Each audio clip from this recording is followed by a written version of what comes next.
ஆதி முதலென்றே வழிபட்ட தெய்வ கடவுள், விவசாயத்திற்கென்றே வந்தவர். ஒரு மனிதன் படும் துன்பங்கள் அத்தனையும் அடக்கி ஆண்டு அவனுக்கு நேர் வழி காட்டி வழி நடத்தி செல்பவர் வாராய். ஆக இந்த வசந்த காலத்திலே, இந்த வசந்த பஞ்சமியிலே தை பிறந்தால் வழி பிறக்கும் அப்படி என்பது போல இந்த வளர்பிறை பஞ்சமியிலே வளர்ச்சி கூட்டுவதற்காக நாம் எல்லோரும் ஒற்றுமையாக இருந்து வழிபடுவது முதல். நம்ம ஒரு கடமையை ஒப்படைச்சிட்டோம்னா அது முடிஞ்சிருச்சுன்னு நம்ம எட்ட போயிடும். அம்மா பார்த்துக்குவா அப்படின்றது. இந்த ஆலயத்திற்காக அன்னதானத்திற்கும் பொருள் உதவிக்கும் செய்து கொண்டு எங்களுடன் துண்டாற்றி கொண்டிருக்கும் அனைத்து நல்லுள்ளங்களுக்கும் எங்களுடைய முதல் நன்றியையும் இந்த கூட்டு ஜப வழிபாட்டிலே சிறப்பாக நடத்தி கொண்டு இருக்கிறோம்.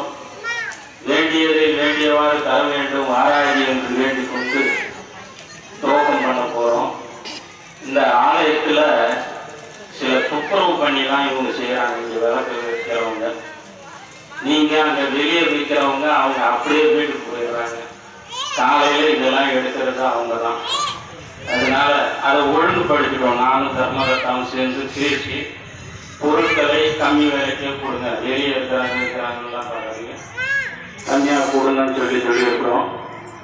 அவங்களும் எங்க ஆலய வளர்ச்சிக்காக தரன்னு சொல்லியிருக்கிறாங்க. அதனால கூடுமான வரைக்கும் இங்கேயே கொஞ்சம் வாங்கி ஒன்று இழந்தா ஒன்று தரலாம். அதனால அவங்களும் இங்கே வேலை செய்யறாங்க, சுத்தம் பண்ணி போடுறாங்க.